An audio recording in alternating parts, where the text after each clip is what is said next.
Hello बेटा, आज की क्लास में जो हमने बाइट-सेविट लॉ से जो लास्ट क्लास में जो फार्मूला डिराइव किया था उस पे बेस्ड क्वेश्चंस हम करेंगे। तो बेटा हमने लास्ट क्लास में जो फार्मूला डिराइव किया था वो क्या फार्मूला डिराइव किया था कि कोई भी फाइनाइट वायर है और वो अगर बेटा इस तरह से कितना ये एंगल हमने कहा था θ1 है, ये एंगल θ2 था, ये जो दूरी थी वो d थी। उस केस में इस पॉइंट के ऊपर जो मैग्नेटिक फील्ड जो था उसका फॉर्मूला आया था μ0I upon 4πd sine of θ1 plus sine of θ2। Direction हमने कहा था कि डायरेक्शन किससे डिसाइड करेंगे, direction right hand palm rule से डिसाइड करेंगे। दूसरी बात कि θ1 और θ2 को पॉजिटिव तब लेंगे जब दोनों अपोजिट सेंस के अंदर होंगे। D उस पॉइंट से और उस वायर पे परपेंडिकुलर डिस्टेंस रहेगा। अब देखो इसको किस तरह से इन क्वेश्चंस में यूज़ करेंगे। तो फार्मूला तो यही है, बस मैं आपको D और θ1 θ2 की वैल्यू कैलकुलेट करने सिखाता हूँ। देखो भाई हमें क्या क्या लिखना है, θ1 की वैल्यू, θ2 की वैल्यू और D की वैल्यू, बस उसके बाद तो फार्मूले में सब्स्टिट्यूट करना और कुछ नहीं करना। θ1 जो एंगल है वो जो टॉप एंड किसके साथ, D के साथ जो बनाता है, तो सबसे पहले क्या काम करो कि भाई P पॉइंट तो ये है सर, अब यहाँ वायर तो है नहीं, तो भाई वायर नहीं है तो क्या कर दो, उसको ऐसे एक्सटेंड कर दो और इस P पॉइंट से इसके ऊपर परपेंडिकुलर डाल दो। ये जो दूरी आएगी आपकी, ये दूरी ही D कहलाएगी। जो हमारा फार्मूला है उसके अंदर ये जो दूरी है ये वाली बेटा ये D कहलाएगी। आप देखो ये दूरी A है और मुझे ये कैलकुलेट करना है, तो आप कैसे कैलकुलेट करोगे कि सर cos 30 डिग्री वो किसके इक्वल होगा, इसको मैं D बोल देता हूँ, बेस अपॉन हाइपोटेन्यूज। तो बेटा D की वैल्यू आपकी क्या आ गई, A cos of 30 degree. D की वैल्यू आ गई A cos 30 डिग्री। अब बात कर लेते हैं एंगल की।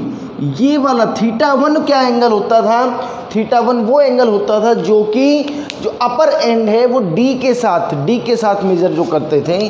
तो मतलब D के साथ ये वाला तो जो है वो ये एंगल मेजर करेगा और दूसरे वाला है वो ये मेजर करेगा। तो आप देखो कि θ1 को भी और θ2 को भी, है ना। θ1 अगर आप देखोगे बेटा ये इस तरफ से क्लॉकवाइज डायरेक्शन में आपने मेज़र किया, जबकि इस θ2 को भी क्लॉकवाइज डायरेक्शन में मेज़र किया। इसका मतलब ये होगा कि दोनों को आपने सेम सेंस में मेज़र किया है। सेम सेंस में अगर मेज़र किया है तो θ1 और θ2 दोनों कैसे आएंगे, दोनों पॉजिटिव नहीं, एक पॉजिटिव और एक नेगेटिव। जैसी आपकी इच्छा हो उसको पॉजिटिव और किसी को नेगेटिव रख सकते हैं आप। तो मैं कहता हूँ कि θ1 को तो मैं बेटा 60 डिग्री लिख लेता हूँ और θ2 को -30 डिग्री लिखना होगा। So this is how we'll consider the value of D, the value of θ1 and the value of θ2। अब भी इसको सीधा फॉर्मूले में सब्स्टिट्यूट कर दो, चाहे आप कैसे लिखोगे बेटा, मैं यहाँ से इसको रब कर देता हूँ। देखो μ0I अपॉन 4π D की जगह क्या लिख दो बेटा, A cos 30 √3/2 sine of θ1 that is 60 degree plus sine of -30 degree. तो बेटा ये कितना आ गया, μ0I 2√3πA sign 60 degree is √3/2 and -1/2। तो बेटा ये आपका कितना हो जाएगा, μ0I अपॉन 4√3πA √3 - 1। आप कहोगे सर ऐसा भी तो हो सकता था कि मैं इसको पॉजिटिव और इसको नेगेटिव ले लूँ तो यहाँ से वैल्यू नेगेटिव आती। कोई बात नहीं, तो मैं मैग्नीट्यूड निकाल रहा हूँ भाई। मैग्नीट्यूड आप क्या लिखते, 1 - √3 लिखते या √3 - 1, दो ही पॉसिबिलिटी हैं। लेकिन वो कम नेगेटिव या पॉजिटिव आपको सिर्फ सेंस ऑफ डायरेक्शन ही तो बता रहा होगा। डायरेक्शन में कह रहा हूँ अपने आप देख लो। डायरेक्शन P पॉइंट पे किधर आएगा बेटा, करंट को जो वायर है उसमें करंट तो ऊपर की तरफ बह रहा है, ऊपर की तरफ थंब को रखा और उस पॉइंट P पे देखा आपने, तो आपने देखा कि डायरेक्शन तो क्रॉस आ रही है। तो ये बात ध्यान रखना बेटा कि अगर √3 - 1 आए या कभी 1 - √3 भी आएगा तो घबराने की आवश्यकता नहीं है।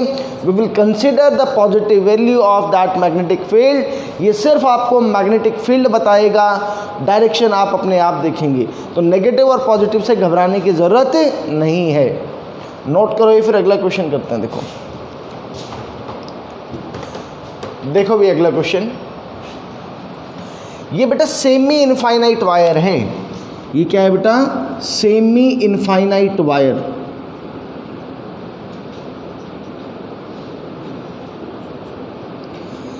सेमी इनफाइनाइट वायर के यहाँ जहाँ पे एंड खत्म हो रहा है, सेमी इनफाइनाइट वायर का मतलब बेटा ये हो गया कि मुझे एक एंड का तो मालूम है बट दूसरे एंड का मालूम नहीं है, वो इन्फिनिटी तक है। तो भाई इस पॉइंट पे कैलकुलेट करना, तो डी की वैल्यू तो डी के बराबर ही है। अच्छा, एक एंगल तो ये वाला होगा θ1 की अगर बात करूँ तो बेटा सबको शायद समझ में आ गया होगा कि θ1 तो 90 डिग्री होगा, है ना, वो अनंत दूरी तक जा रहा है। और ये वाला एंड जो उसके साथ एंगल बनाएगा वह है 0 डिग्री, वो हो गया आपका 0 डिग्री बेटा। तो इसके कारण से अच्छा डायरेक्शन देख लिया, डायरेक्शन क्रॉस आई। होपफुली डायरेक्शन सबको बहुत अच्छे से देखनी आ गई। करंट को डायरेक्शन में थंब को रखो और उस पी पॉइंट पे पाम के परपेंडिकुलर डायरेक्शन आप देख लो। तो भाई यहाँ से मैग्नेटिक फील्ड कितना आ जाएगा? μ0I/4πd sign of 91 sign 0 0। तो बेटा ये आ गया μ0I/4πd। तो this is the magnetic field due to a semi infinite wire. और वो कहाँ पे होगा बेटा, ये ध्यान रखना है, ये उसके एंड के सामने वाले पॉइंट पे ही होगा। नोट करो बेटा, ये फिर मैं रब कर रहा हूँ इसको, स्क्रीन पोज करके एक बार इसको नोट कर लो।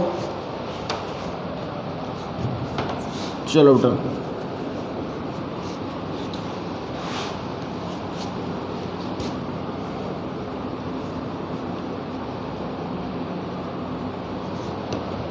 देखो भाई अब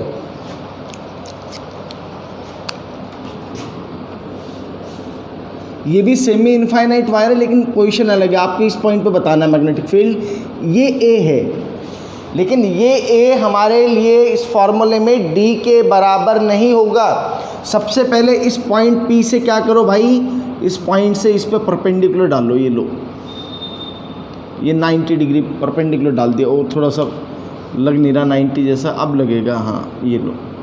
तो एक्चुअल में ये वाली जो दूरी आएगी बेटा, ये दूरी हमारे लिए यही डी का काम करेगी, यही डी का काम करेगी बेटा। उस पॉइंट के सामने अगर वायर नहीं है तो वायर को एक्सटेंड कर लो। वो एक्सटेंड कर लिया, वो ये आ गया। अब एंगल देखो जरा, ये 37, ये 90, तो बेटा ये 53 आ गया और ये 37 आ गया। तो ये एंगल 37 डिग्री आ गया। एक बात अब देखो, इस वाली ट्राइंगल के अंदर मुझे ये लेंथ चाहिए, तो भाई ऐसे लिख लो इसको, cos 37 degree is equal to, इसको d लिख रहा हूँ बेटा, बेस अपॉन हाइपोटेन्यूज। तो d की वैल्यू बेटा क्या आ गई, a cos 37 degree which is equal to 4a/5। d का वैल्यू आ गया। इस पॉइंट पर ये जो अनंत दूरी, ये वाला जो एंगल बन रहा होगा बेटा, वो एंगल तो कितना होगा, ये वाला आप देखो कि जैसे जैसे ये इसको इनफाइनाइट जाता जाएगा तो ये एंगल तो 90 डिग्री हो गया। θ1 तो 90 डिग्री हो गया आपके लिए। दूसरे वाला एंड ये हो गया बेटा आपको। अच्छा एक चीज़ ये भी ध्यान रखना है कि आपको एंगल किसके साथ देखना है, आपको डी के साथ एंगल देखना है। तो डी के साथ ये वाला एंड, ये राजी, ये लो ये लो ये लो ये लो, तो ये एंगल बना रहा है ये। अच्छा एक चीज़ और देखो कि चलो वो तो 90 डिग्री आ गया, ऑल तो जब एक एंगल 90 डिग्री आ जाए तो अब दूसरे वाले केस को देखना और इम्पॉर्टेंट हो गया। देखो क्यों, या तो प्लस आएगा या माइनस आएगा, दोनों से अंतर बहुत आ जाएगा आंसर के अंदर आपके। तो डी के साथ ये वाला एंड, ये लो जी देखो, पहली बात तो देखो कि डी के साथ वो एंगल किस तरफ बना रहा था, वो क्लॉकवाइज सेंस में ही बना रहा था। और D के साथ ये वाला एंड, ये भी क्लॉकवाइज सेंस में ही बना रहा है। तो इसको अगर मैंने पॉजिटिव रख दिया है तो θ2 को बेटा -37 डिग्री लिखना पड़ेगा, है ना, सेम ही सेंस में आप देख रहे हो उसको। तो अब बेटा इस केस में, अच्छा डायरेक्शन तो मुझे समझ में आ ही गया कि डायरेक्शन तो क्रॉस है यहाँ। तो भाई यहाँ पर मैग्नेटिक फील्ड बेटा कितना आ जाएगा, mu naught I upon 4 pi D की जगह बेटा क्या लिख देता हूँ मैं, 4a/5 into sine 90 degree 1 plus cos of -37 degree, sorry sine of -37 degrees -4/5। तो बेटा ये कितना आ गया, म्यू नॉट आई अपॉन 16 पाई ए, और इसको 5 को ऊपर ले आया, और ये कितना हो गया 5 - 4 1/5। Answer is mu naught I upon 16 पाई ए। ये मैग्नेटिक फील्ड आया आपके पी पॉइंट के ऊपर। नोट करो बेटा,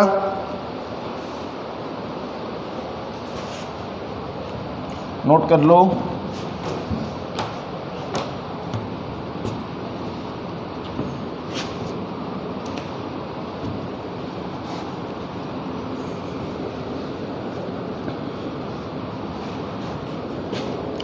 देखो बेटा नेक्स्ट क्वेश्चन, इस पॉइंट पे बताना है भाई। तो इस पॉइंट पे बताना है तो पहले तो वायर पे परपेंडिकुलर डालना पड़ेगा, तो पहले वायर को एक्सटेंड करो, ये लो जी। अब पी पॉइंट से इस पर परपेंडिकुलर डालो बेटा,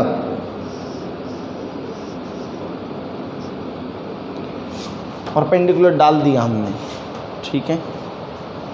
फॉर्मूले के अंदर तो कुछ भी नहीं है ना, फॉर्मूला तो बड़ा सिंपल सा लग रहा है कि mu naught I upon 4 pi D sine theta 1 plus sine theta 2, लेकिन उसको यूज़ कैसे करना है वो ज़्यादा इंपॉर्टेंट है ना।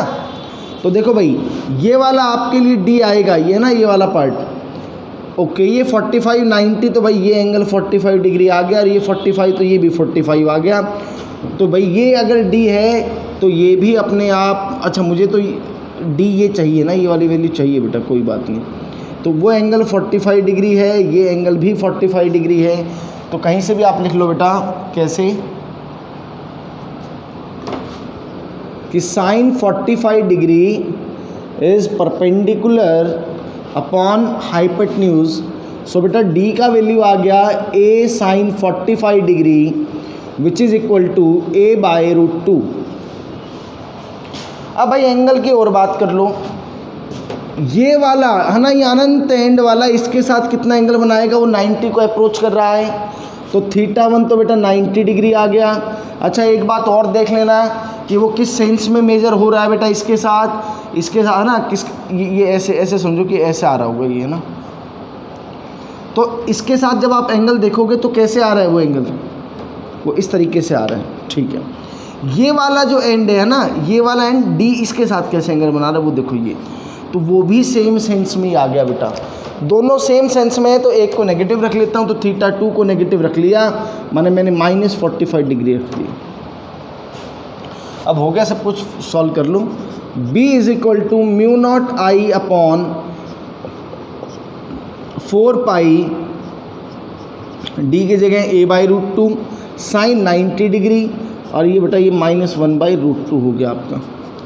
तो ये कितना हो गया, म्यू नॉट आई अपॉन 4 पाई ए, अच्छा √2 को यहाँ लिख देता हूँ, और ये बचा क्या बन गया, √2 -1/√2। तो ये आपका आंसर आ गया, म्यू नॉट आई अपॉन 4 पाई ए √2 -1। ये बेटा मैग्नेटिक फील्ड आ गया आपका।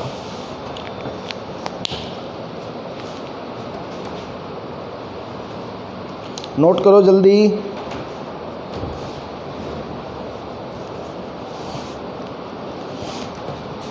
चलो भी आगे देखो।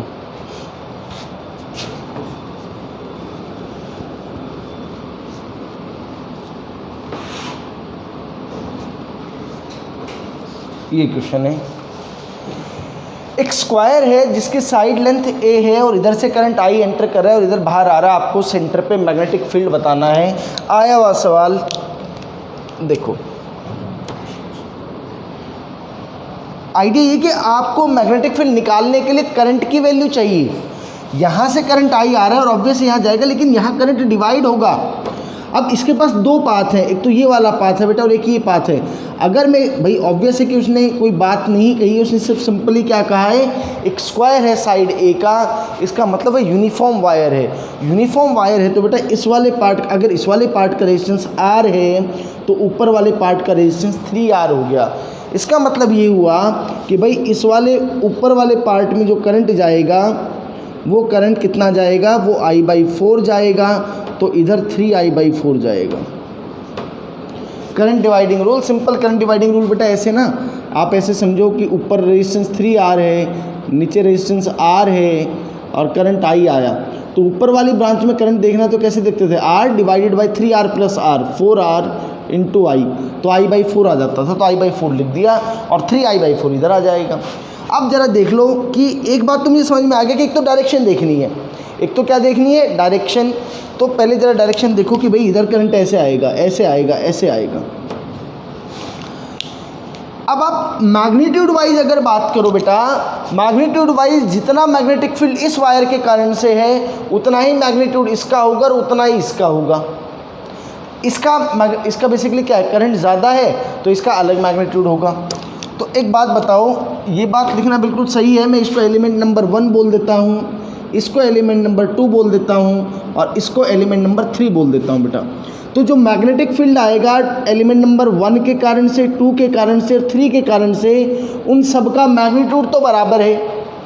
और डायरेक्शन देखो ज़रा, इसके कारण से क्रॉस क्रॉस और इसके कारण से भी क्रॉस, तीनों एलिमेंट के कारण से जो मैग्नेटिक फील्ड की डायरेक्शन आ रही है वो क्रॉस आ रही है, इनवर्ड आ रही है। इस वाले के कारण से अगर आप बात करो तो बेटा O पॉइंट पे आपकी डायरेक्शन आउटवर्ड आ रही है। अगर आप इस तरह के सवाल कर रहे हो और आपका हाथ नहीं चल रहा है तो इसका मतलब मान लेना कि सवाल गलत होने के पूरे चांसेस हैं बेटा। तो इसके कारण से जो डायरेक्शन आ रही है और इसके कारण से जो डायरेक्शन आ रही है वो एक दूसरे के ऑपोजिट हैं। पहले तो ज़रा किसी एक के कारण से देख लो। भाई स्क्वायर है साइड ए का, मैं इसको ज़रा यहाँ बना लेता हूँ बेटा दोबारा से आपके लिए, ये लो।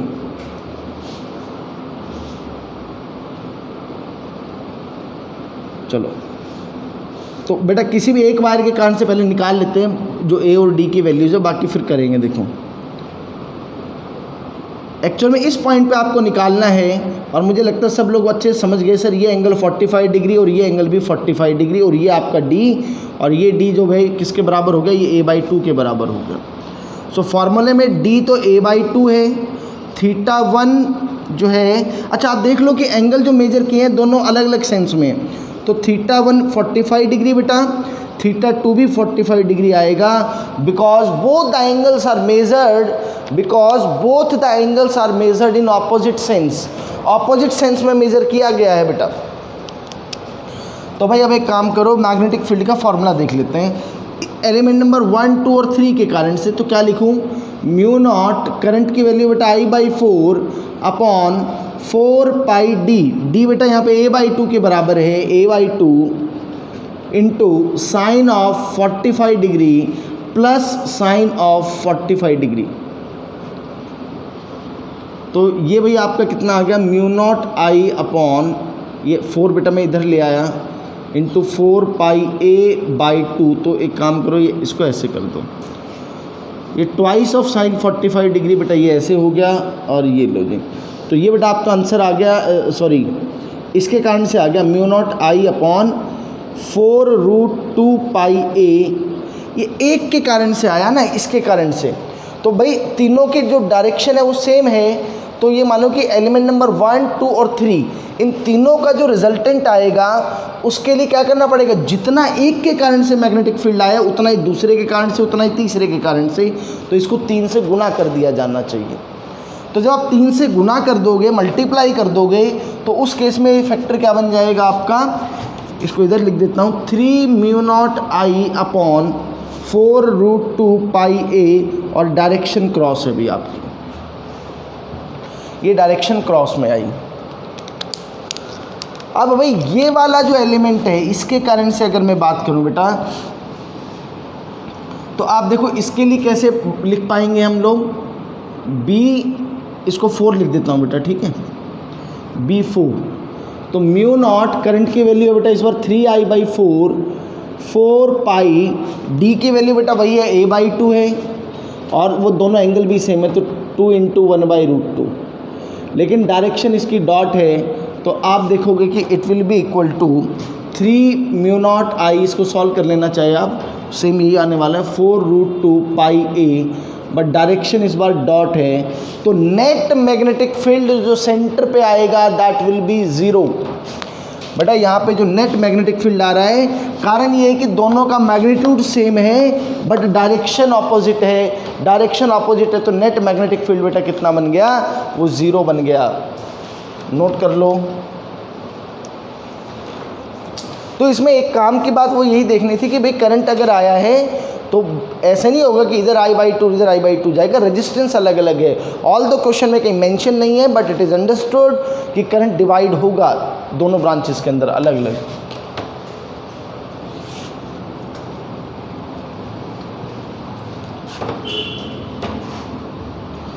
अगला बेटा कि एक इक्विलेटरल ट्राइंगल है और आपको उसके सेंटर पर क्या बताना है, मैग्नेटिक फील्ड बताना है। तीनों के कारण से डायरेक्शन देख सकते हो बेटा, इसके कारण से भी क्रॉस है, ये भी क्रॉस है और इसके कारण से भी क्रॉस है। तो एक काम करते हैं, किसी एक साइड का मैग्नेटिक फील्ड कैलकुलेट करके और 3 से क्या कर देंगे, मल्टीप्लाई कर देंगे, बस इतना काम करना है। चलो इस पॉइंट पे आपको कैलकुलेट करना, तो यहाँ से तो पहले परपेंडिकुलर डाल दो, ये लो भाई, ये एंगल आपका 60 डिग्री आ जाएगा और ये एंगल भी 60 डिग्री आ जाएगा।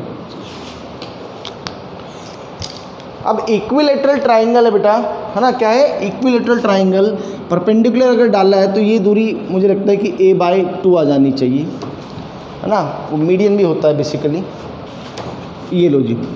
अब लेकिन मुझे तो d ये चाहिए ना भाई, तो कोई बात नहीं, ये भी कर लेंगे। देखो tangent of 60 degree is equal to perpendicular, तो परपेंडिकुलर तो a/2 और बेस है बेटा आपका d जो आपको चाहिए, तो tan 60 डिग्री इज √3। तो बेटा लो जी, d की वैल्यू आ गई a/2√3, ये तो d की वैल्यू आ गई। और एंगल तो ये हो ही गए आपके, और एंगल जो है बेटा दोनों कैसे हैं, both are measured in opposite sense, एक क्लॉकवाइज में एक एंटी क्लॉकवाइज में। तो भाई एक θ1 तो मान लो 60 डिग्री हो गया, θ2 भी 60 डिग्री हो गया। तो जो नेट मैग्नेटिक फील्ड आएगा सेंटर पर, पहले तो 3 से मल्टीप्लाई कर देता हूँ, क्योंकि एक के कारण से जो निकालूंगा उसको 3 से मल्टीप्लाई कर देंगे। μ0 करंट आई है अपॉन 4 पाई डी की जगह बेटा a/2√3 into sine of 60 degree plus sine of 60 degree, ये आएगा भाई। तो भाई ये कितना आ गया, 3 × 3μ0I अपॉन 2 पाई a, और बेटा ये √3 ऊपर आ गया, तो ये 3√3 ये हो गया, और साइन ये 2 × √3/2, ये आंसर आ गया आपका फाइनली। तो भाई ये कितना आ गया आपका, √3 3 3 से 9 upon 2 pi a and the direction is cross. तो ये जो इक्विलेटरल ट्राइंगल था उसके सेंटर पर मैग्नेटिक फील्ड हमने कैलकुलेट किया।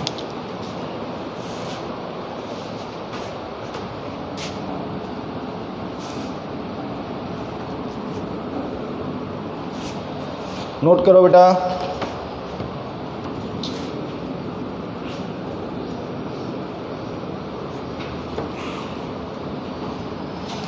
देखो भाई ये क्वेश्चन है, एनसीईआरटी के अंदर भी है बेटा ये क्वेश्चन, बढ़िया क्वेश्चन है, आया हुआ है एग्जाम में, नीट में आया हुआ सवाल है।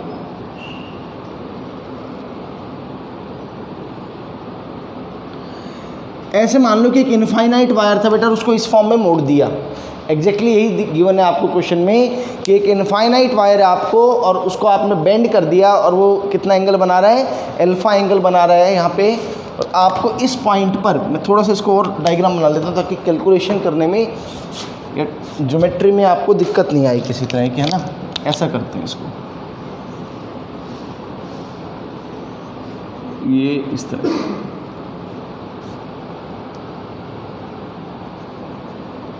मान लेते हैं इस पॉइंट पे आपको मैग्नेटिक फील्ड बताना है और ये दूरी आपको d दे रखी है बेटा।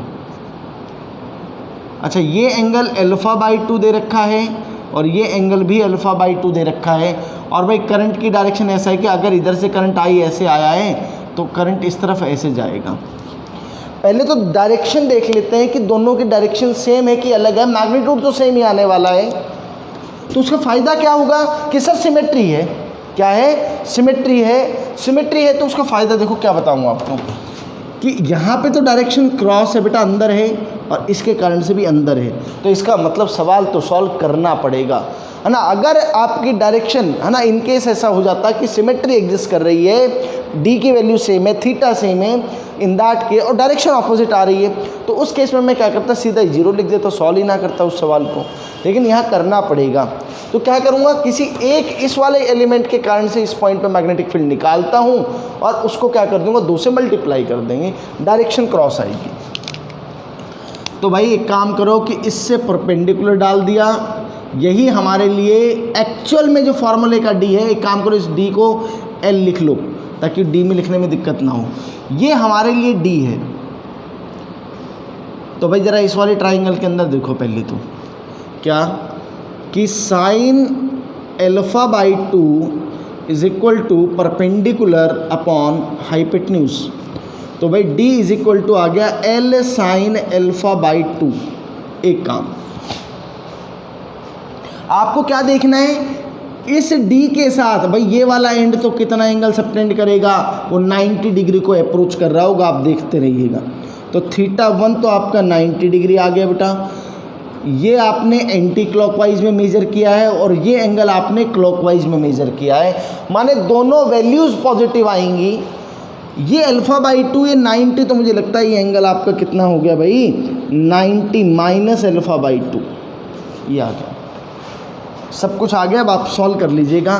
बी नेट जो आएगा जिस पॉइंट पे, मान लो कि आप पी पॉइंट पे कैलकुलेट कर रहे हो, 2 से तो मल्टीप्लाई करो, है ना, क्योंकि एक के कारण से निकाल रहा है, उसको 2 से मल्टीप्लाई करना पड़ेगा, into μ0 I upon 4 pi D की वैल्यू बेटा L sine α/2, L sine α/2 into sine of, दोनों पॉजिटिव आएंगे बेटा, साइन ऑफ 90 डिग्री, मैं इसको रब कर रहा हूँ इधर से, प्लस साइन ऑफ 90 माइनस α/2, ये आएगा बेटा आपका, ठीक है।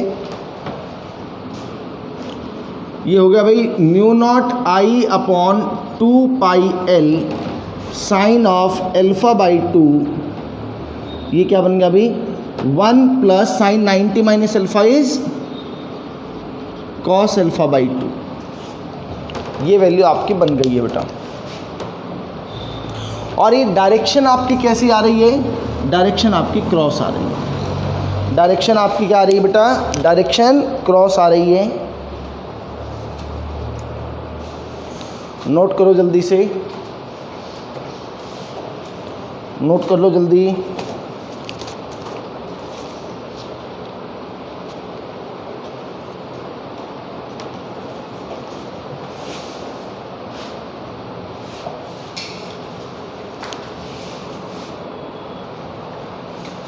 देखो बेटा अगला क्वेश्चन है कि आपके पास, ऐसे समझो कि आपके टोटल एक वायर है जिसकी टोटल लेंथ 2 पाई आर है। आप कहोगे सर 2 पाई आर क्यों लिया, एंड ऑफ द, है ना, कुछ काम बेसिकली मूवी के आखिरी के लिए भी छोड़ते हैं कि क्या कारण है उसका, कोई सोच समझ के लिए। एक एन साइडेड पॉलीगन है ना, यानी कि टोटल एक वायर है जिसकी टोटल लेंथ L मान लो ना, तुम यार क्या 2 पाई आर मानते हो, ये मान लो L है, 2 पाई आर बाद में देखेंगे।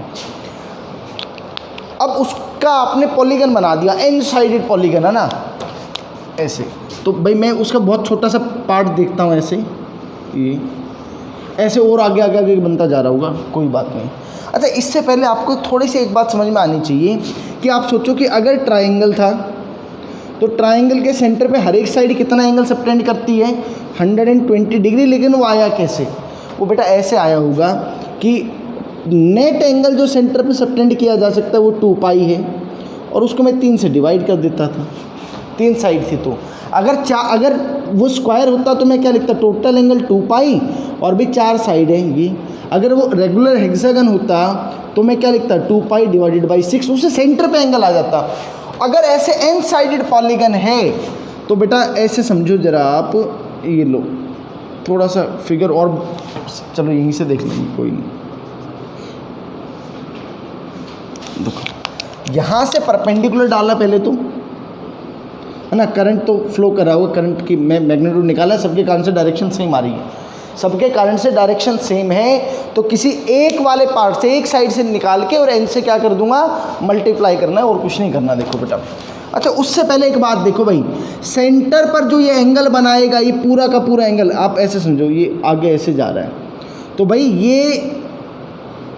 ये जो एंगल आएगा पूरा का पूरा, ध्यान से देखना, ये कैसे लिखा जाएगा, ये सर एंगल बनेगा 2 पाई divided by total number of sides. Total number of side बेटा यहाँ पे कितनी है, वो n साइड है। तो क्या बात समझ में आई कि सर ये जो पूरा का पूरा एंगल है वो 2 पाई बाई n है, क्योंकि रेगुलर हेक्सागन है, यहाँ से परपेंडिकुलर डाला है, तो ये वाला जो एंगल है और ये वाला जो एंगल है वो बराबर होंगे। ये जो एंगल आएगा आपका, ये भाई पाई बाई n आ जाएगा, क्योंकि टोटल 2 पाई बाई n था, ये उसका आधा है, तो वह पाई बाई n आ गया। आपको एक एक चीज़ बहुत ध्यान से समझनी पड़ेगी बेटा इसमें। टोटल बेटा पूरा जो एंगल बनाता वो 2 पाई बनाता, एक सिंगल साइड जो एंगल सबटेंड करेगी that will be equal to 2 pi by n, और ये उसका भी आधा है, तो ये क्या हो गया, पाई बाई n, और ये वाला एंगल भी पाई बाई n हो गया, ये भी पाई बाई n। अब भाई मुझे ये वाली लेंथ चाहिए, ये मेरे लिए d का काम करेगा, लेकिन उससे पहले मुझे ये लेंथ चाहिए, है ना। ये लेंथ पता लग जाएगी, ये लेंथ उसकी आधी है, ये लेंथ पता लग जाएगी तो ये लेंथ पता लग जाएगी। चलो देखो, टोटल लेंथ आपकी 2 पाई r है, टोटल लेंथ कितनी है बेटा, 2 पाई r है, और उसको आपने कितने बराबर टुकड़ों में तोड़ रखा है, n बराबर टुकड़ों में तोड़ रखा है, तो ये डिवाइड बाई n और कर दूँ। ये जो इतनी जो पार्ट जो लेंथ का आएगा वो कितना आ जाएगा, वो इसका भी आधा, माने कि पाई r बाई n आ जाएगा वो। अब इस वाले ट्राइंगल के अंदर देखो, ये वाली ट्राइंगल बेटा कैसे, टेंजेंट थीटा, थीटा कितना है आपको 2 pi by n, sorry pi by n बेटा, 2 पाई बाई n पूरा था, जो हमारे लिए जो एंगल है वो पाई बाई n है। और ये भी देख लो θ1 और θ2 दोनों कैसे मेजर हैं, दोनों ऑपोजिट सेंस में मेजर है, तो दोनों पॉजिटिव आएंगे, माने θ1 बराबर θ2 बराबर पाई बाई n। चलो tangent of pi by n is equal to, कैसे लिखोगे बेटा, परपेंडिकुलर, ये लेंथ तो पाई r बाई n है, और ये बेटा मैंने d मान लिया, जो मुझे d चाहिए, तो d की वैल्यू आ गई आपकी पाई r over n into tangent pi by n। सब कुछ आ चुका है आपके पास, θ1 θ2 और d सब कुछ आ गया, कोई दिक्कत नहीं है, हो गया क्वेश्चन अपना। देखो जो मैग्नेटिक फील्ड आएगा उसके लिए भाई n से तो शुरू में मल्टीप्लाई कर देता हूँ, क्योंकि n नंबर ऑफ साइड है, मैं एक के कारण से फील्ड देख रहा हूँ। म्यू नॉट आई, सभी एलिमेंट्स में करंट सेम है, डायरेक्शन सबकी सेम है, अपॉन 4 पाई डी की वैल्यू बेटा ये रही है क्या, पाई r over n 10 pi by n into sine of, बेटा जो एक एंगल जो बन रहा है उतना ही दूसरा भी है, तो मैं इसको 2 से मल्टीप्लाई कर लेता हूँ यहीं पे, तो twice of sine of angle है भाई पाई बाई n, ये लो जी।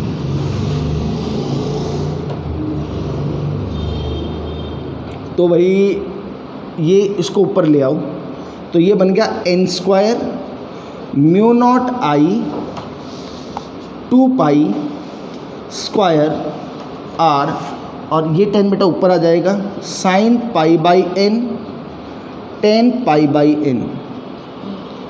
This is the magnetic field at the centre of this n sided polygon. ये इस पॉलीगन का जो n साइडेड पॉलीगन है बेटा, उसके सेंटर पर क्या आ गया, मैग्नेटिक फील्ड आ गया, n square mu naught I upon 2 pi square r sign pi by n into 10 pi by n। Result अगर डायरेक्ट याद रह जाए तो बहुत अच्छी बात है। एग्ज़ाम में अगर इतना सब डिराइव करोगे तो इट विल टेक टाइम, या फिर ऑप्शन होंगे तो ऑप्शन से अगर आपने पहले एक बार अच्छे से किया हुआ है, इसको एक दो बार डिराइव किया हुआ है, तो मुझे लगता है देखते पहचान जाओगे कि यही ऑप्शन है इसका पर्टिकुलर। ये तो एक पार्ट हुआ इस सवाल का। अब इसमें ज़रा थोड़ा सा और बढ़िया काम सिखाते हैं आपको कि भाई मैं अगर आपको कहूँ ज़रा विजुलाइज करने की कोशिश करना कि ये जो एन साइड पॉलीगन है, इस एन साइडेड पॉलीगन के अंदर एन की वैल्यू इन्फिनिटी को अप्रोच करे। एन की वैल्यू बेटा किसको अप्रोच करे? इन्फिनिटी को अप्रोच करे। तो दिस पॉलीगन बिकम्स सर्कल, है ना बेटा? यही तो होगा कि जैसे जैसे आप, भाई ये क्या होता जाएगा, जैसे आप एन को इन्फिनिटी बढ़ाते जाओगे तो ये लेंथ कम होती जाएगी, कम होती जाएगी, कम होती जाएगी, ultimately it will take a shape of circle. तो एक बात तो ये नोट करो कि भैया अगर एन की वैल्यू इन्फिनिटी को अप्रोच करेगी एन साइडेड पॉलीगन के अंदर, तो ये क्या बन जाएगा आपका? This polygon becomes a circle. वो बेटा उस केस में सर्कल बन जाएगा। तो फिर एक मैथमेटिकल टूल होता है हमारे पास। अच्छा, उस केस में फिर मैग्नेटिक फील्ड क्या आएगा, ये सवाल है। If this n sided polygon becomes if the value of n approaches infinity, then find the value of magnetic field at the center of that polygon। ठीक है, वो पॉलीगन सेंटर बनेगा, कोई डाउट नहीं है। तो बेटा इस तरह की चीज़ को देखो, अगर n की वैल्यू n थी तो उस केस में मैग्नेटिक फील्ड मैं जानता हूँ। अब मैं इधर से रब करता हूँ बेटा। एक बात तो ये समझ में आ जाना चाहिए कि ये पॉलीगन सर्कल बन जाएगा, दिस बिकम्स ए सर्कल। तो उस केस में देखो क्या करते हैं, जरा कैसे मैग्नेटिक फील्ड निकालते हैं बेटा। एक्चुअल में एन की वैल्यू इन्फिनिटी को अप्रोच करती है, तो इस मैग्नेटिक फील्ड, नया जो मैग्नेटिक फील्ड आएगा बेटा, that will be equal to limit n approaching infinity. किसके ऊपर लिमिट लगाएंगे? इस फॉर्मूला के ऊपर, n square mu naught I upon 2 pi square r sine pi by n into 10 pi by n. तो बेटा जो नॉन मेडिकल के छात्र हैं, जो नॉन मेडिकल के स्टूडेंट्स हैं, वो बहुत अच्छे से जानते हैं कि अगर ऐसा हो sir, limit x approaching infinity sine x by x, ये स्टैंडर्ड फार्मूला है, इसकी वैल्यू बेटा 1 होती है।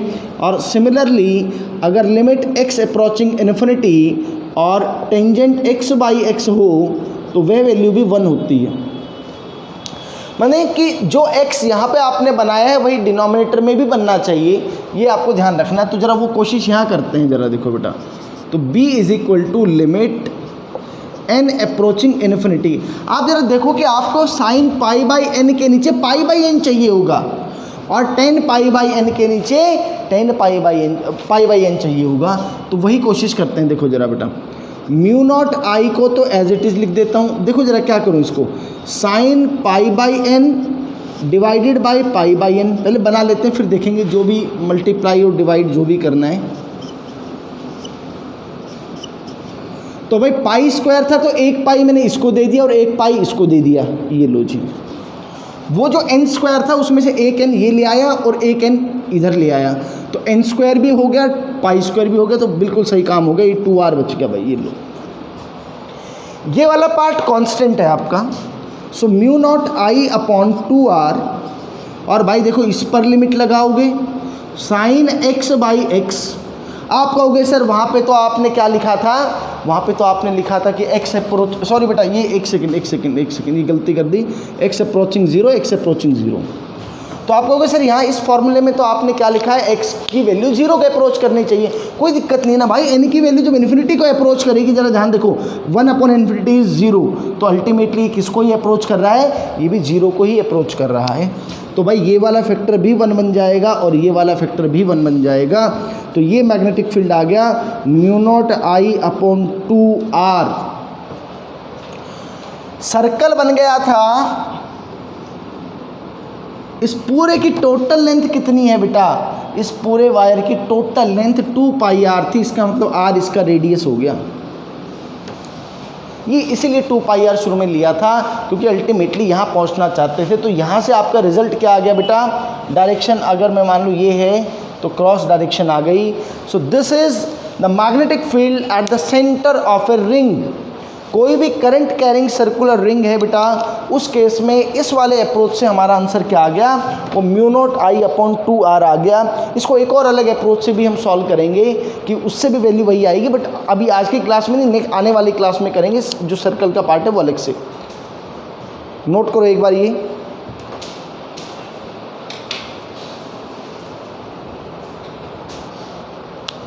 देखो बेटा और क्वेश्चन करते हैं, थोड़ा सा लेवल बढ़ाते हैं। देखो अपना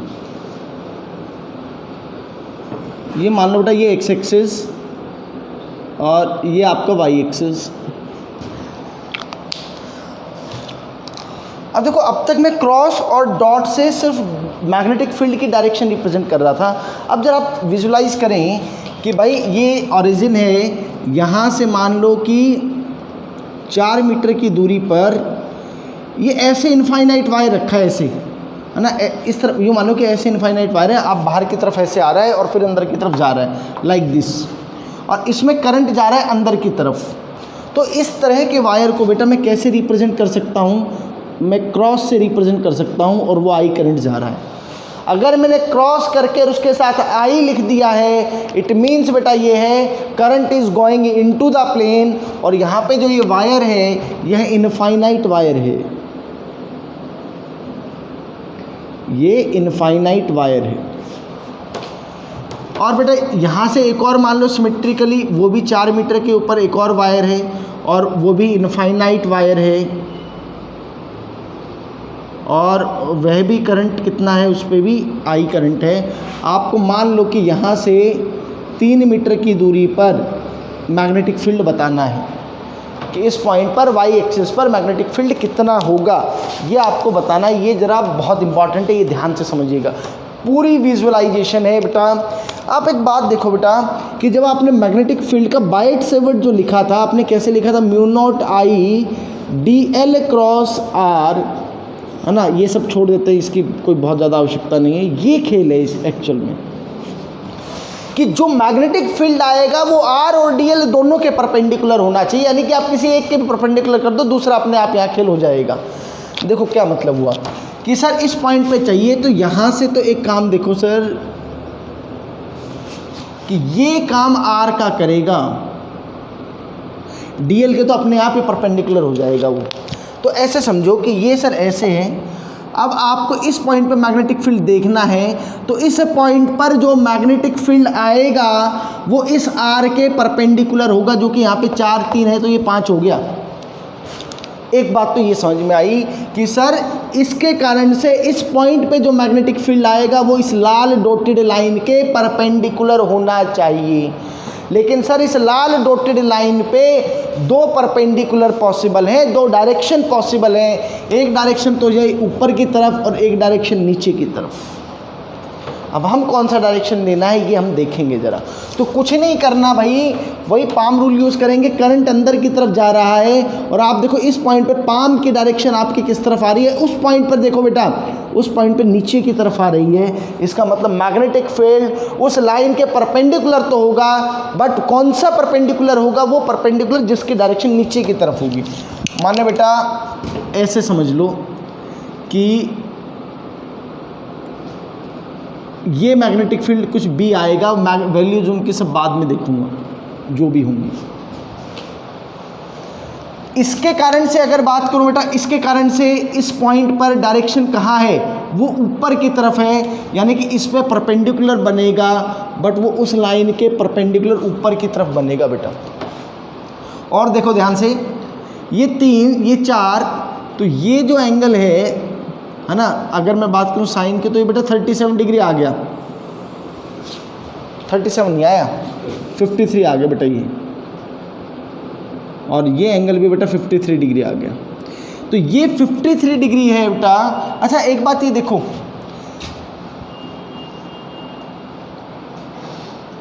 कि ये जो परपेंडिकुलर आपने बनाया है, ये इसके साथ, अच्छा थोड़ा सा डायग्राम बनाने में ना, हल्का सा दोबारा से डायग्राम बनाए थे, थोड़ा सा फील आ नहीं रही इसकी ना, ऐसे देखो ऐसे,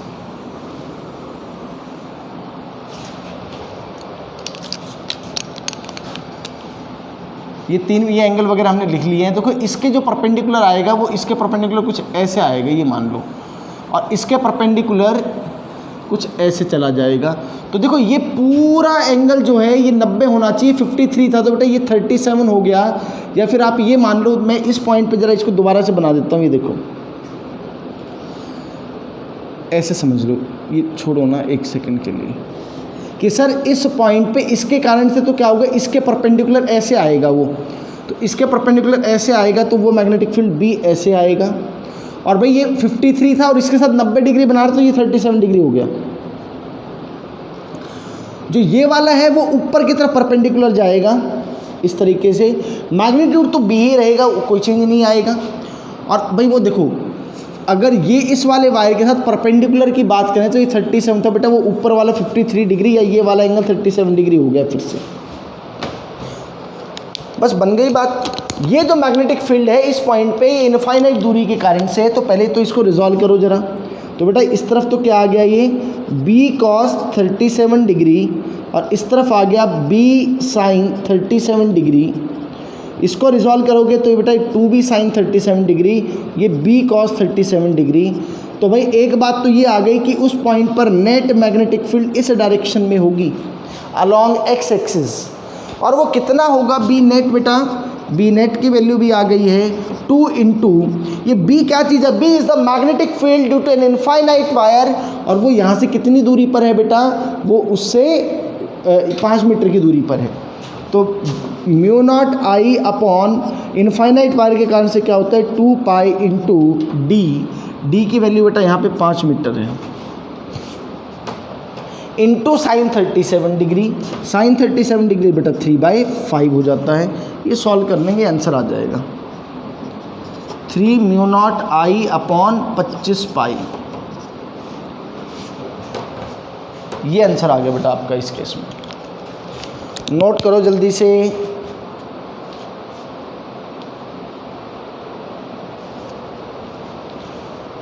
नोट करो बेटा।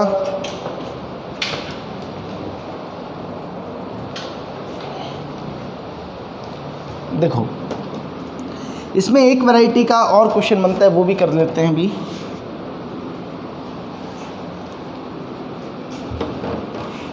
सारा सब कुछ सेम ही है, ये डायरेक्शन इसमें बदल लेते हैं कि ये जो डायरेक्शन है इसमें बेटा ये डॉट है, इस बार करंट इज कमिंग आउटवर्ड। तो भाई इस पॉइंट पे फिर क्या मैग्नेटिक फील्ड होगा वो मैं यहाँ बनाऊंगा। देखो देखते हैं ज़रा, इसके कारण से तो कोई चेंज नहीं आया, इसके कारण से तो भाई मैग्नेटिक फील्ड उसके परपेंडिकुलर ऐसे ही आएगी, और भाई ये एंगल 37 डिग्री बनाएगा, इसमें कोई दिक्कत नहीं, पिछली बार वाला जैसा आएगा, और ये बी आएगा। ये करंट देखो बाहर की तरफ है बेटा, बाहर की तरफ है तो इस बार इस पर परपेंडिकुलर नीचे की तरफ आ रहा है, नीचे की तरफ आ रहा है तो वो ऐसे आएगा। और भाई इसके साथ ये 53 था और इसके साथ परपेंडिकुलर बन रहा है तो ये एंगल भी 37 डिग्री आ जाएगा। अब रिजॉल्व कर लो, सेम आइडिया पे सवाल, b sin 37 डिग्री, और बेटा इधर ये क्या होगा b cos 37 डिग्री। इसको रिजॉल्व करोगे तो b cos 37 यानी कि 2b cos 37 डिग्री, और ये b sin 37 डिग्री। ये फैक्टर कैंसिल आउट हो गया। नेट मैग्नेटिक फील्ड बेटा इस बार इस डायरेक्शन में आ रही है, और उसका मैग्नीट्यूड हम लिख देते हैं, कोई दिक्कत ही नहीं है। कितना है बेटा वो 2 into B is mu naught I upon 2 pi D की वैल्यू बेटा यहाँ 5 है, into cos 37 degree that is 4/5। तो ये आंसर आपका आ गया 4 mu naught I upon 25 pi. ये आ गया भाई इस केस में। इस तरह का क्वेश्चन भी हमें आना चाहिए कि किस तरीके से सॉल्व करेंगे इस तरह के क्वेश्चंस को। अच्छा, यहाँ पे ना इस तरह के क्वेश्चन में आपसे ग्राफ भी पूछा जा सकता है। क्या पूछ सकता है आपसे कि ग्राफ बनाओ जरा आप, तो देखो जरा बनाते हैं आपके लिए।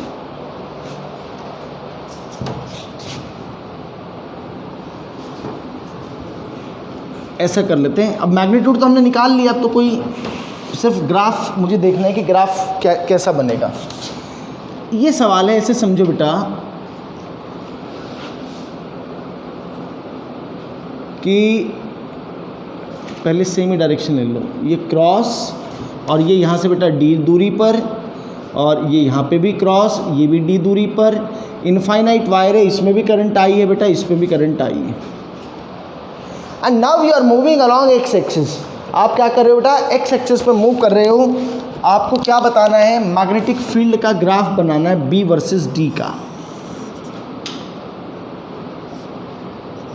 बिल्कुल इसके नीचे मैं ग्राफ प्लॉट करूंगा, बी वर्सेस एक्स का ग्राफ। ये एक्स है बेटा यहाँ पे। तो कैसे इस तरह का ग्राफ बनेगा, आए हुए क्वेश्चन है, एडवांस में बहुत बार आया सवाल इस टाइप का बेटा, कि भाई एक काम करो, पहले तो इसको रीजन्स में बांट लो ऐसे, ये लो ये लो ये लो ये लो। सबसे पहले ओरिजिन के ऊपर देखा करो बेटा, क्योंकि इनफाइनाइट वायर है, तो इनफाइनाइट वायर में मैग्नेटिक फील्ड तो बेटा इन्वर्सली प्रोपोर्शनल टू डी है, ये तो समझ में आ गया। यानी कि शेप ऑफ द ग्राफ तो मैं जानता हूँ वो रेक्टेंगुलर हाइपरबोला आएगी, वो कोई दिक्कत नहीं उस टाइप में। भाई सेंटर पे अगर बात करूँ तो इसके कारण से डायरेक्शन नीचे की तरफ आ रही है, और इसके कारण से अगर मैं बात करूँ बेटा सेंटर के ऊपर, तो ऊपर के कारण ऊपर की तरफ आ रही है। तो सेंटर पे तो नेट मैग्नेटिक फील्ड 0 होगा, तो भाई सेंटर पे तो ग्राफ ऐसा बनेगा।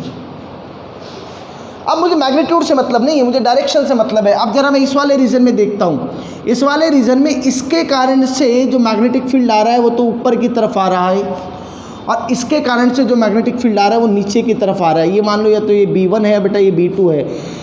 हर टाइम B1 की वैल्यू ज़्यादा रहेगी B2 से। कारण क्या है बेटा कि D की वैल्यू हमेशा ये क्या रहेगा, मान लो आप इस पॉइंट पे देखते हो बेटा, तो इस वाले वायर के कारण से दूरी कम है तो इसका मैग्नीट्यूड ज़्यादा आएगा, और उसके कारण से दूरी ज़्यादा है तो उसका मैग्नीट्यूड कम आएगा। तो अल्टीमेटली जो डायरेक्शन रहेगी वो इसके कारण से आएगी, अल्टीमेटली डायरेक्शन इसके कारण से आएगी। और भाई अपवर्ड डायरेक्शन को मैं पॉजिटिव मान लेता हूँ मैग्नेटिक फील्ड। ऑल दो क्वेश्चन में गिवन होगा, तो मैं मान लिया कि जो अपवर्ड डायरेक्शन है बेटा उसको मैं पॉजिटिव कंसीडर करूँगा, और डाउनवर्ड डायरेक्शन को नेगेटिव मैग्नेटिक फील्ड कंसीडर करूँगा। तो इस वाले रीजन के अंदर तो मैग्नेटिक फील्ड भाई क्या आ रहा होगा, इस वाले रीजन में पॉजिटिव मैग्नेटिक फील्ड आ रहा है, सेंटर पे 0 है। और भाई अगर आप उसके सरफेस की तरफ अप्रोच करोगे तो वो इन्फिनिटी को अप्रोच करेगा, वो डिफाइन नहीं होता है वहाँ पे। तो भाई यहाँ से शुरू करोगे और ये ग्राफ फिर कुछ इस तरह से आ जाएगा आपका, ये लो जी। इस वाले रीजन में बात करूं बेटा, इस वाले रीजन के अंदर तो मैग्नेटिक फील्ड भाई सीधी सी बात है, आप जिस रीजन में देख रहे हो ना उस रीजन के अंदर देख लो, उसके पास में जो भी वायर रखा है ना उसी की डायरेक्शन आने वाली है। तो यहाँ पे ये वाला रखा है, नेट मैग्नीट्यूड इसी का आएगा। डाउनवर्ड डायरेक्शन आ रही है माने नेगेटिव आ रही है, तो ये यहाँ ख़त्म हुआ था तो यहीं से शुरू होगा, और फिर वो अनंत पे जाओगे तो 0 को अप्रोच करेगा।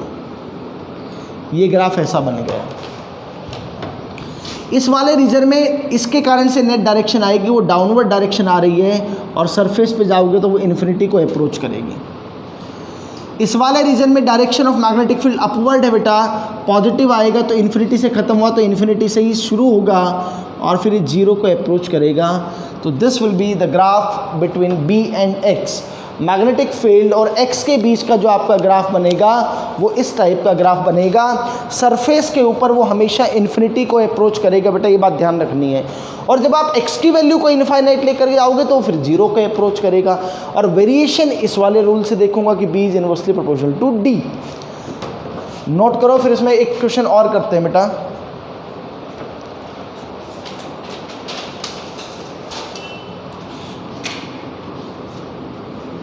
देखो तो भाई इस बार इस क्रॉस को क्या कर दो, इस क्रॉस को डॉट कर देते हैं। सेम वही सवाल, तो ग्राफ बनाते हैं, हमें ग्राफ बना लेते हैं। चलो वही रखूँगा बेटा, अपवर्ड पॉजिटिव रखूँगा, डाउनवर्ड नेगेटिव रखूँगा। बाकी आप कई बार ऑप्शन से भी आपको आइडिया लगेगा कि क्वेश्चन ने एग्जामिनर ने कौन से डायरेक्शन को पॉजिटिव और कौन से को नेगेटिव लिया, वो उससे भी आइडिया लग जाएगा। देखो भाई जरा, ये मैग्नेटिक फील्ड लिखूंगा और यहाँ X लिखूंगा। अब जरा देखो, इसके कारण से सेंटर पर डायरेक्शन आ रही है डाउनवर्ड, और इसके कारण से भी डाउनवर्ड आ रही है। दोनों के कारण से मैग्नेटिक फील्ड डाउनवर्ड है, यानी इस बार मैग्नेटिक फील्ड सेंटर पर जीरो नहीं होने वाली, कुछ वैल्यू आएगी, नॉन जीरो वैल्यू आएगी, नेगेटिव आएगी। तो मान लो कुछ वैल्यू वो ये होगी, क्या होगी वो मैं निकाल सकता हूँ, वो मैं निकाल लूँगा। क्या इसके कारण से आएगी mu naught I upon 2 pi D, और उसके कारण से भी mu naught I upon 2 pi D, दोनों को जोड़ दोगे तो mu naught I upon pi D आ जाएगा। लिखना चाहो तो लिख दो, ये लो mu naught I upon pi D. कोई बात नहीं, यहाँ पे रहेगी वैल्यू, यहाँ से स्टार्ट होगा ग्राफ, अब जीरो से नहीं स्टार्ट होने वाला।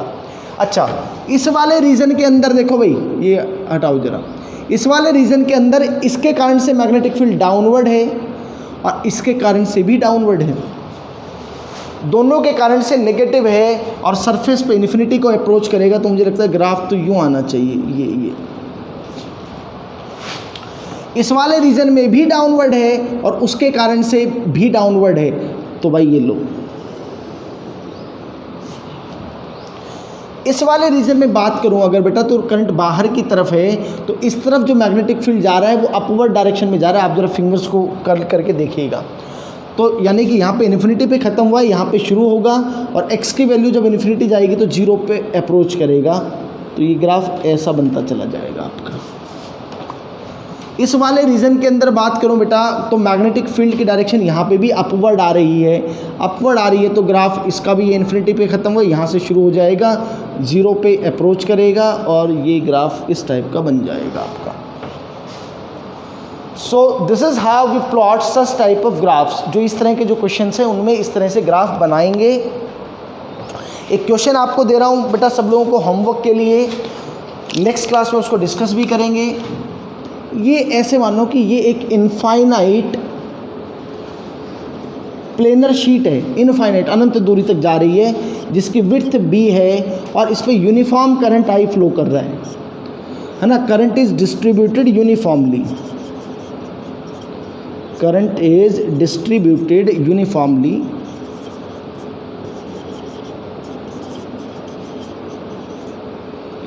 और आपको यहाँ से मान लो r दूरी पर मैग्नेटिक फील्ड बताना है। ये सवाल है बस। आइडिया इज़ कि आपको एलिमेंट की फॉर्म में करना पड़ेगा सवाल को, इनफाइनाइट वायर एलिमेंट मान के, और फिर इंटीग्रेशन से करेंगे इस सवाल को।